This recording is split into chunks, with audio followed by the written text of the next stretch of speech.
Good to see you, Tom. How you going, mate? I'm good, mate. How are you? I'm good, bro. It's good to see you. That's a beautiful Napalm Death shirt you got going on Thank there. you. Look, I love I it. figured I knew you were going to all this trouble to dress up, and I thought, what's the term, kawaii thing that I own? So for those at home, we have a rainbow unicorn, which I felt is only fitting. I was actually when they played in Brisbane and I was lining up at the merch desk, I was actually making fun of people who were buying the black one with just the logo. I'm like, what are you doing? Yeah. You have 100 black shirts and you know it.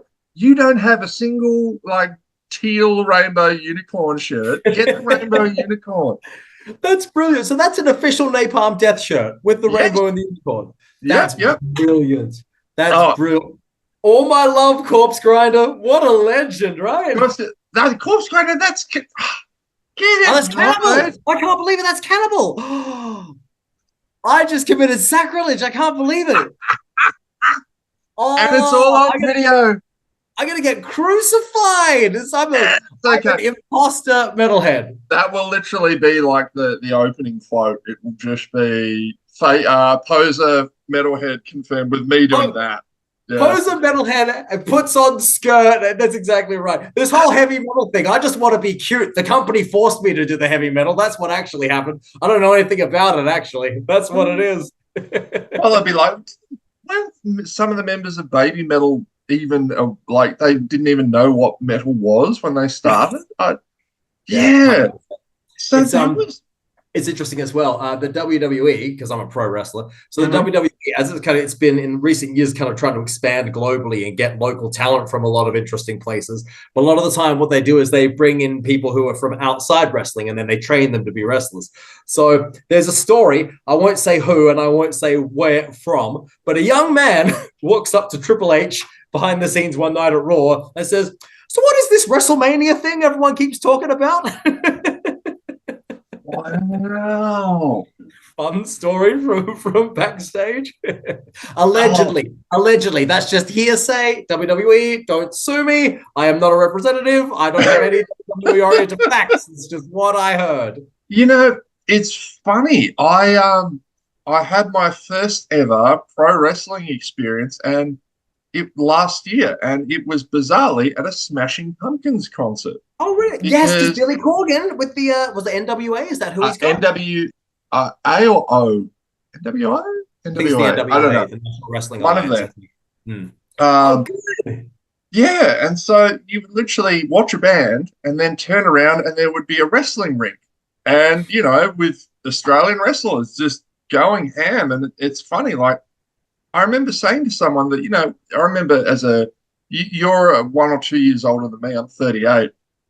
That when I was growing up, people were like, "Oh, wrestling's fake," and I'm like, it might be predetermined, Yeah. you know, but Yeah. those hits to the mat are very real. And every time I hit, there was just a boom. I'm like, Bang.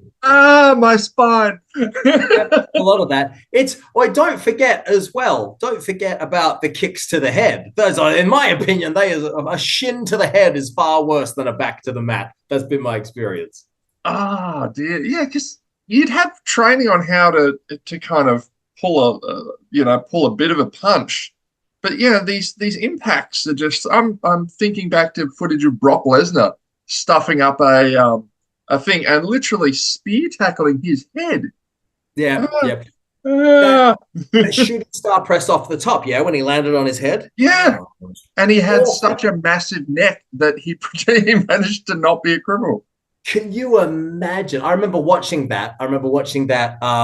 In the cinema in Adelaide because they did a cinema telecast of WrestleMania. So I remember seeing that on the cinema screen and the whole cinema, everyone loses their minds. It was awful.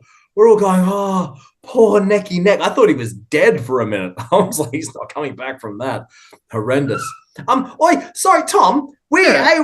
We just kicked into this thing. Have we been rolling from day one? We're rolling Oh already. yeah, so I'm happy to yeah, I honestly, mate, I just click record and we No, just. no problem. I'll bring it in as if this is the start, but we'll just do the start 5 minutes in. I got to tell my boss we're rolling as well. Oh,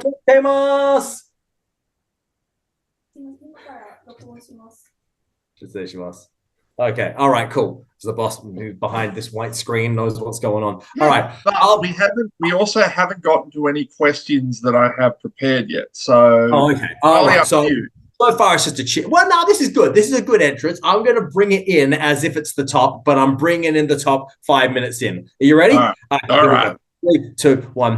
What's going on, beautiful Australians? It's Ladybeard here today with my friend Tom, coming at you. Sense Media. I'm in Japan. He's in Australia. We're coming through the web waves. I'm here today to tell you about my tour to Australia. I'm about to embark upon with my group, BABYBEARD, Ladybeard plus babies, two adorable Japanese ladies equals BABYBEARD. It is a singing, dancing spectacular of kawaii metal. Coming to Adelaide, Melbourne, Sydney, Brisbane, couple of weeks from now.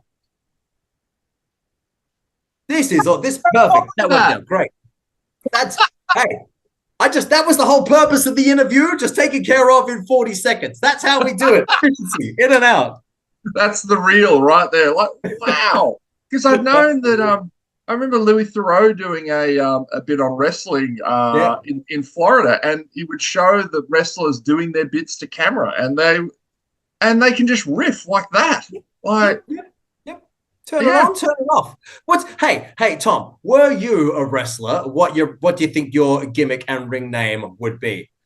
Oh, well, see, I'm 6'7". I was 6'8", but I have a back injury, so I'm slowly being ground down into the thing. But I would call myself maybe Hightower or something, because obviously I'm most people's tallest person they've ever met.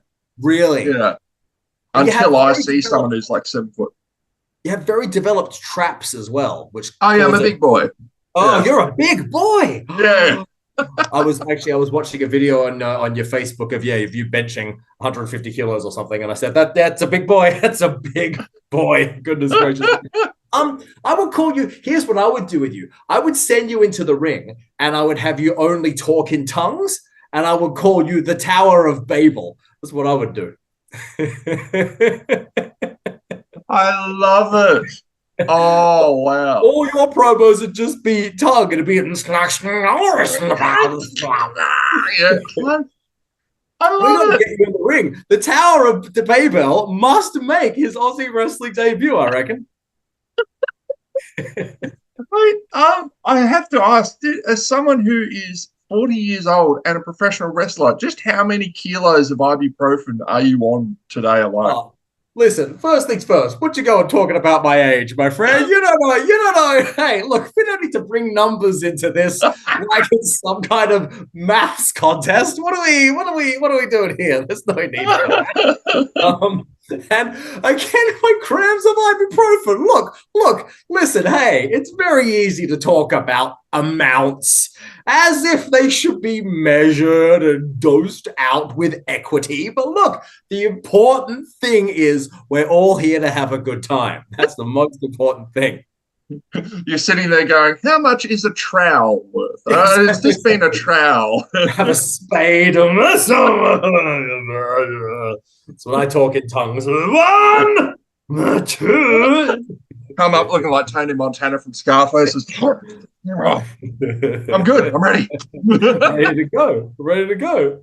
Hell yeah. So listen, here's the situation. So for anyone who doesn't know, we're 10 minutes into this thing, but we're bringing it in now. Hey, listen, my name's Ladybeard. I'm originally from Adelaide, but I now live in Tokyo, Japan, where I'm a cross-dressing pro wrestler and heavy metal singer, which until now, since we hadn't really explained that, this part of the conversation that's already happened probably makes a lot more sense now that you know that as to why we're talking about pro wrestling and so forth. So we're here today to talk about my group BABYBEARD because we're coming on tour to Australia. I'm in a group called BABYBEARD. It's me in the middle screaming and dancing, 2 young Japanese ladies either side singing and dancing. We do kawaii metal and we're coming to Australia in a week or so. So we're looking forward to seeing you all. You have lived in both Hong Kong and Japan. Now, man, that must be tonally just two very different environments. How would you describe both? Look, they're both wonderful. Of course, they're very vastly different cultures. So, from a cultural perspective, it's when you enter a new culture, there's a lot that needs to be learned, and there's a lot. One of the interesting things about culture is you never really think about culture until you leave your own culture. You know what I'm saying? Because we have an image in Australia, we say Japanese culture, and we think it's wearing kimonos and eating things with chopsticks. But of course, culture goes down to your worldview and the way you think about life and other people and yourself and so forth, right? So it's very interesting when you go and live in foreign environments because it takes several years before you can start really absorbing the culture, because you don't really learn it. You don't study it and learn it from a book. You just get in the environment and you're surrounded by it and you start to feel it, you know? So to that end, yeah, Hong Kong was very interesting. I went there when I was quite young, so I went there in my early 20s. And so that was my initial kind of, leaving Australia, culture shock, kind of experience, but then get used to that. But then I had to make the move to Japan. That was actually quite interesting and deceptive because there are certain similarities, both being East Asian cultures. So there's certain similarities. So coming to Japan, I was like, I think I get this because it's similar to what they do in Hong Kong. And then I now realize years later, I was so deeply wrong about what I thought was a similarity between Japan and Hong Kong. It's interesting, isn't it? To be immersed, that concept of you don't really get to know a culture until you have been in it for a while. So how long did you feel that was? Because I mean, I noticed that you have pretty good, conversational language skills. Thank you, you get by.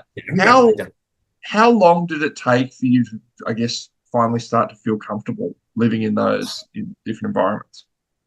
It's been my experience that it's 1 year before you're just not completely foreign, and then it's about 2 to 3 before you start feeling comfortable from a language perspective.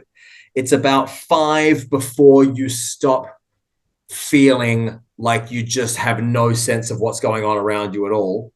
But different cultures are different as well. Like Hong Kong was comparatively fast, because once you've been there for a short period of time and you meet some locals and you have some interactions, that was comparatively faster to figure out. Japan is a whole world unto itself. And if you're not Japanese and you didn't grow up in Japan, you can sort of never get it. The way I think of it is the more time I spend here, the more I understand that I don't understand. You know what I'm saying? Yeah. So I've been here 11 years now, and it's still just so many things that happen. You just have to accept it and go, that's just how it is here. But you never really grasp why that's what's happening. And if you don't grow up in the education system and, with Japanese parents and whatnot, you're just never going to get it because you're just never going to get it. And that's what it is. But slowly you get better at not getting it. Yeah. It's funny that, Japan has this such incredibly vibrant and pardon if it's an inappropriate word, but kind of eccentric by our standards. Japan's, the color and the noise and the tone of voice and the kawaii imagery and stuff like that. It makes me think that, back in the 80s and 90s, big American movie stars would go over to Japan, and Arnold Schwarzenegger would do some ad with a cowboy hat and aliens and stuff, but it would never be seen. And I don't think it ever was until YouTube came out. Until YouTube, put everyone back under the thumb. That's right. Yeah. And, what is it, Joey Tribbiani, who go over there and go, lipstick for a man. Yeah. There's one, I'll tell you something. What's his name? Tommy Lee Jones? The actor Tommy Lee Jones? He has been the spokesperson for this brand of Japanese coffee for the past 30 years or something, and he is still on the ads here. So you'll be catching the train, and Tommy Lee Jones will pop up as the spokesperson for this coffee brand. And he pops up in any form you can imagine. Just today on the way here, I saw animated Tommy Lee Jones, and it's from the moment I got here, I've been seeing him in the same context with the same Japanese actors around him, advertising the same coffee, and he's just an institution now, and that's just what it is. So it's something else to see how, particularly foreign celebrities come to Japan and then get their own spot in the culture, which is often totally different from the spot they've got at home, So how would you describe the Ladybeard live show? How, like, because I understand you're coming down and one of the gigs that you're doing is a convention of sorts. Yeah, that's right. So the first show we're doing is in Adelaide. So that's a show called AvCon. So it's a big anime convention, which is great fun. Have you ever been to an anime convention? You're an I anime convention? I have not. I grew up. I was one of the goth kids in high school, but the Okay. anime kids mixed in with us, Yeah. so I was anime adjacent. This outcast, that outcast. Yeah, we were all together. Yeah, we all hung out in the Right. computer labs. Yeah. Right. You were tall, so the jocks would have messed with you less, and by proxy, everyone else with you. Okay, cool. So anime conventions are wonderful fun, big celebration of Japanese pop culture, which is wonderful. So that's down in Adelaide, our first show, AvCon. We're also there with a very famous voice actor who was the lead character in an anime called Attack on Titan, which is very, very famous, and a VTuber as well. So we're all on that show together in Adelaide, and that's how we kick off our tour. And then we go off to Melbourne, Sydney, Brisbane for our own shows after that. It's going to be a great time. Well, sorry, my friend, where are you based? I'm in Brisbane. You're in Brisbane. Okay, cool. So we'll see you at the Brisbane show, yeah? Yeah, yeah. I would, That's it. it's come on. I wasn't going to miss it. let me tell you something. The Babybeard live experience. So just to clarify, in case anyone missed earlier, my name's Ladybeard because I'm a lady with a beard, as should be apparent from my immaculate appearance. And then my group is called Babybeard because I'm in a group with these two young ladies. So they're the babies. I'm Ladybeard. Babies plus Ladybeard equals Babybeard. It's very logical. It's very logical. Extremely straightforward. So our show is a singing and dancing spectacular. So I'm in the middle screaming and also doing a lot of cute kind of cute dancing, which is excellent. I have the girls next to me either side. We have the adorable Scissor, who is a straight from the source Japanese idol. Idol is the word they give to a particular brand of pop star over here. So she's very sweet. She's on my right. We have Mari on the other side, who is also Japanese, but she's an interesting case because she's an internationalized Japanese idol because she's a Japanese person, but she grew up all over the world. So there really is something for everyone from a cultural standpoint in this show. We've got a big old Aussie, cross-dressed Aussie in a beard, screaming and dancing in the middle. Two adorable, one straight from the source Japanese female on this side, one eclectically cultured Japanese female on this side. All of us dancing, the girls singing, me screaming. And let me tell you something, my friend. I can't believe that still after all these years, we have not solved this problem. But every single show, some character calling himself a pro wrestler decides to take some kind of issue with Ladybeard, come on stage halfway through my show, cause a ruckus. I always need to dispose of him, get him off the stage so we can go back to finish the singing and dancing, which is the thing we're here to do. And I got to tell you, it causes a little bit of a disturbance. I cannot believe after 16 years I have not hired security. You would think I'd learn, but I don't. No, who needs security? Yeah, whatever. I've got Tom in a unicorn shirt. You should start your own security services company and you should call it Tom in a unicorn shirt. That is the best name for a security company ever. You know, I did do some bodyguard work in Melbourne, so there you go.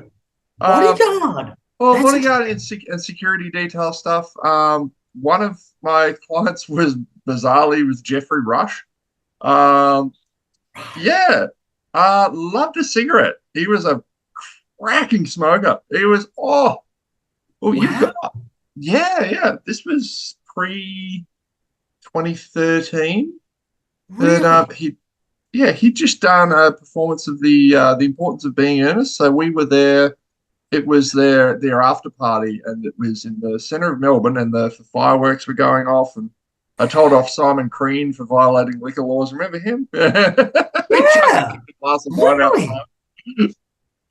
Wow, you told him off for violating liquor laws. In a very nice way, I believe. I was like, Mr. Crean, surely a man of your stature would be familiar with the liquor laws of this fine state. And he's like, oh, you've caught me. And I'm like, back inside, sir. I can imagine you'd be quite the terrifying person to be told off about liquor laws by. Well, I'd be like, yes, sir. Do as a job. I used to be the doorman at a gay bar, so I can be Really? very charming when needed. Look, Really? speaking of, look, as someone who, the 90s growing up was, was quite homophobic. And from what I've read, that you were cross-dressing from a young age. Is that right? Yeah, that's right. Started when I was Yeah. 14. Wow. So you would have had a lot of flack. I feel like that would have ruffled some feathers. Like, how was that like? Yeah, well, first things first, just for anyone who's interested in cross-dressing and so forth, mixing it up somewhat, for crying out loud, stay safe. There are certain environments where it's not necessarily the greatest time to debut your cross-dressing look. But from my perspective, so the way this started was a friend of mine had a birthday party, and it was a school uniform party, yeah? And so, all my mates, they all went wearing the trousers and blazers that we had to go to school in and so forth. And I was like, it'd be really funny if I wore my big sister's school dress. And so I did. And that was a hit amongst the other 14-year-olds. So I was like, oh, wow, wearing a dress is hilarious. So therefore, over the next kind of 10 years, it was all quite casual and whatnot. I'd just occasionally go to a party in a dress and it was ha, ha, ha, that's hilarious and whatnot. It was fine. It wasn't until I started going to the big day out in a dress that I really understood what it is to cross-dress in public. And tell you something, it's awesome. It was wicked going to the big day out in a dress. Everyone is like, dude in a dress, what's up? It's fantastic, right? It was a wonderful time. And so here's another thing. Everyone thinks that they are being really original when they like lift up my skirt or try to lift up my skirt and then pull down my undies or something. Everyone does the same gig, the same gag all throughout the day of every big day out ever. So, well, these days they probably think you're a football. You're a football player at a stag do. So yeah, fair enough. Or these days they'd probably just go, all right, just turn the other way. It's it's like, I don't want to make fun. That could potentially be a hate crime. Well. Hey, listen, I was cross-dressing since before it was cool. So I know, right? No hatred from me. But let me tell you what's interesting though about, like you say, in the 90s was very homophobic. And so there was a certain element of, I was taking my life in my hands somewhat when I went out socializing in a dress. Because after the big day out, it became, all right, well, now I'm just going to go out to the club and I'll wear a dress because it'll be hilarious, right? I think I would not have had the same level of confidence to do it had I not been a martial artist. Because at this point, I was already a black belt in Taekwondo and I've been doing martial arts for between 5 and 10 years somewhere. So therefore, I was like, all right, well, I don't want to go looking for fights, but if it does happen, then, I feel confident in my ability to take care of myself, which is something else because here's what would always happen, right? When I was about 19, 20, this kind of age, I would go to parties. And so being from Adelaide, where I'm from, which is a small city and it's conservative, and a lot of the guys, when you go and socialize at parties and things, a lot of the guys be like this kind of thing, right? And so because I was kind of, studying drama and I was noisy and I was talkative and so forth, I go into a party and when I was just dressed as a man wearing pants, the first 2 hours of the party or so, there'd be this process that I'd have to go through of figuring out where I stood with everyone in the room. Because a lot of it would be a case of start talking to people, start talking to the girls and whatnot, and then conversation would start. It's all good, and there'd be a case of then a bunch of the jocks would be like, "Look at this douche," so they come up and they'd start kind of getting in my way, and they'd start trying to fight me and all this kind of stuff, and I had to deal with them so I could go back to enjoying the party. And it was it was kind of this 2-hour ordeal, this social ordeal I had to get through before I could just go and enjoy myself, right? But what I found was when I turned up wearing a dress, then that 2 hours just compacts straight away. So instantly, I knew where I stood with everyone in the room. I walk in, everyone looks at me, straight away I go, they think I'm awesome. They're a bit scared, but they're going to warm up later. Those guys want to fight, and I just knew where I was with everyone in the room, which made it actually far more enjoyable because I could just deal with the guys who wanted to fight, get them out of the way, and I could get on with enjoying myself far faster. I like it. You mentioned areas. Sorry, just before we continue. And then, of course, sometimes the guys who want to fight really, really want to fight.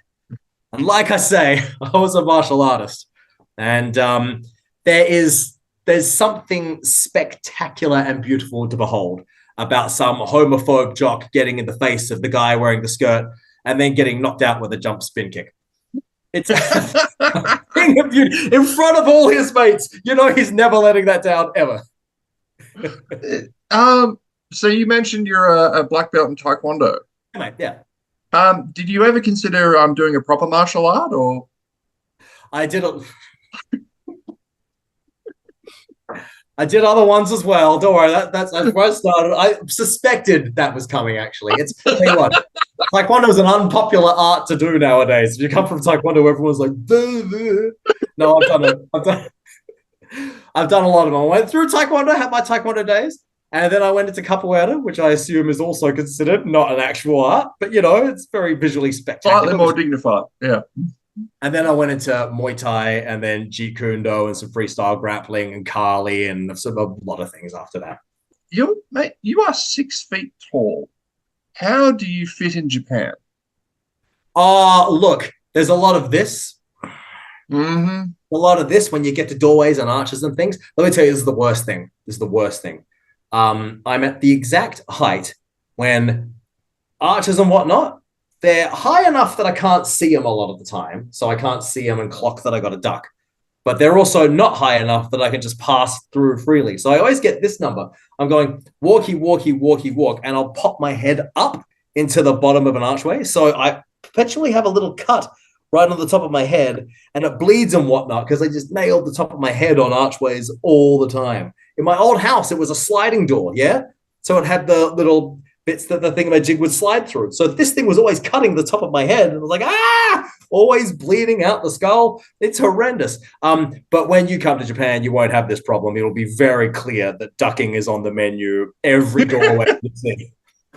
What you should do is just like make a pair of shoes out of tires and put them on your knees. And that way you could just do Japan by knee. That'd be far more productive for you. Or just a walker, just a Zimmer frame. And that way, just get it over and done with. I mean, that's the way my body's going as it is. You can get one of those, you know, those lie-down bikes? You know the lie-down bike? Yeah. Recumbent bike. Yeah. You can get around Japan with one of them. That you get through every doorway, every arch. You have a nice little get downstairs. That'd be great fun. What have been when you started getting exposure through? I keep getting these names confused. So there was Ladybeard. There's Lady, but the previous band. You know, when you started getting some profile, because I remember seeing clips of you back in the day of people going, this Australian bloke's doing huge, big things in Japan, and seeing videos and just being like, what? This is amazing. Bless you. What were some of the reactions that you were getting from back home when you were in Japan and starting to make it? Well, it was awesome, actually. I think for quite a while, no one believed me when I told them what was going on. Let me tell you this story. My own family didn't believe me for a long time. It took me coming down to one of these anime conventions and performing on stage to like 1,000 people or something with my siblings in the front row for them to go, oh, he's actually famous. He wasn't lying this whole time. I think they thought I was just making things up. They thought I'd just taken photos of a crowd of Japanese people and just said, yeah, this is my view from the stage. And like, yeah, no, it isn't.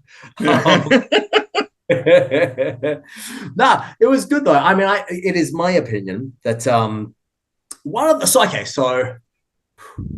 when I came to Japan, I always kind of knew I could do well in Japan, at least, you know, within a certain framework, yeah. But then when that happened and I got famous outside Japan as well, I think it's kind of two separate things that we're reacting to. So in Japan, everyone reacts to kawaii and they react to Ladybeard as I was when I came to Japan, yeah. But I think after that happened, then the rest of the world can now recognize, did you say that dude put on a skirt and moved to Japan and became famous as a cross-dressing wrestler and metal singer? Like the story is so strange. Yeah. I think that made everyone go, well, let me take a look at this. And then, you know, hopefully they enjoy what they see and now we're still here, right? So, but it was a funny thing coming back home. I got this hilarious story. So as much as I'm based in Japan, I'm also very, very famous in China, yeah? And so my my older sister, I won't tell you what she does, but she's at work, and there's a Chinese girl there who's new, just turned up from China. And they're sitting there having lunch one day, and she's saying, "Yeah, you know, my brother's coming home soon for Christmas and so forth." And this girl, Chinese girl, saying, "Oh, yeah." And my sister saying, "Yeah, he lives in Japan. He's working over there." The Chinese girl's like, "Oh, well, what does he do in Japan?" And my sister's going, "Well, he like puts on a skirt and he puts his hair in pigtails and he does this like heavy metal dancing thing, but then there's also this pro wrestling." And she's trying to explain. This Chinese girl's like, "So he's like a cosplayer?" My sister's like, "Yeah, I guess that's kind of one way you can think of it." So his character name is Ladybeard. And she said, as soon as she said Ladybeard, this girl goes, "Your brother's Ladybeard!"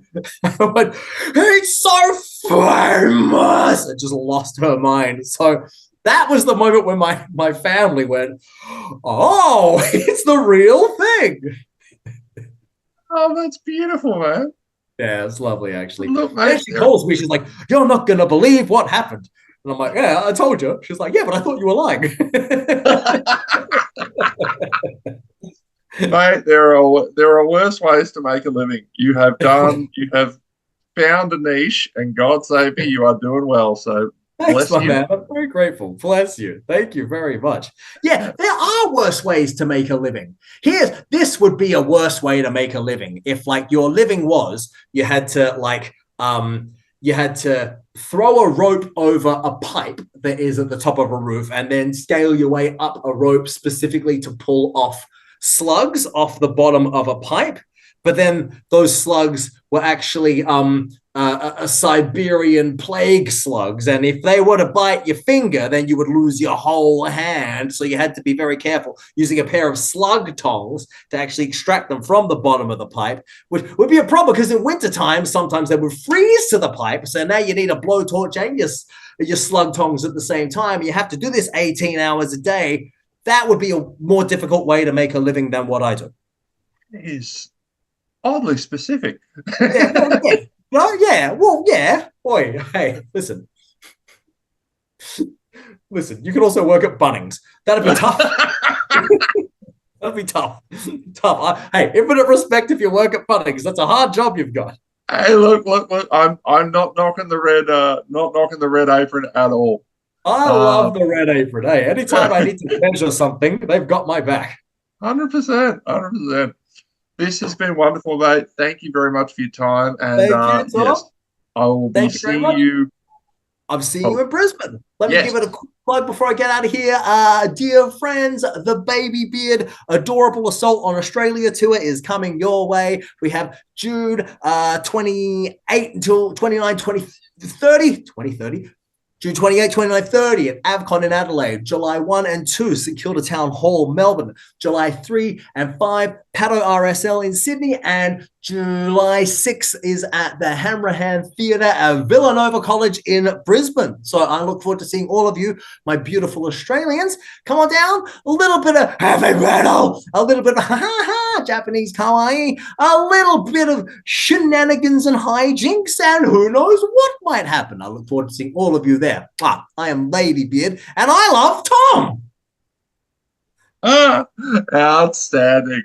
Thanks so much, mate. I'll talk to you soon. Thank you, mate. Absolute pleasure. Thank you, bro. Bye-bye. Yeah, bye.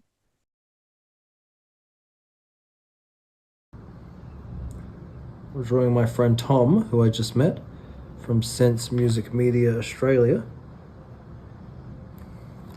Very unhappy with his new job. He has huge traps, so I gotta draw massive traps on him. And I'm gonna put him in a wife beater because he has a very strong body.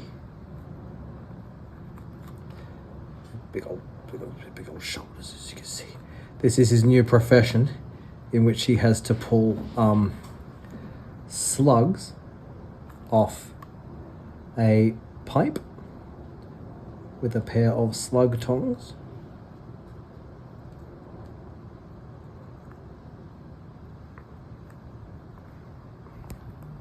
Slug tongs right there, as you can see. And he had to do it whilst climbing a rope. I haven't drawn the rope yet.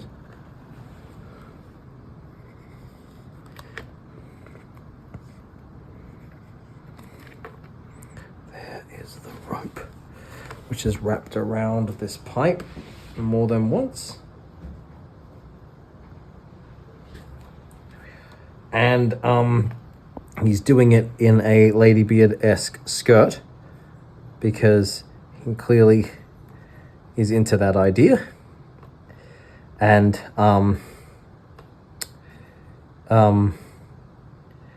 has very strong legs, as you can see. And for reasons unexplained, check it out, for reasons unexplained, he's wearing ballet shoes.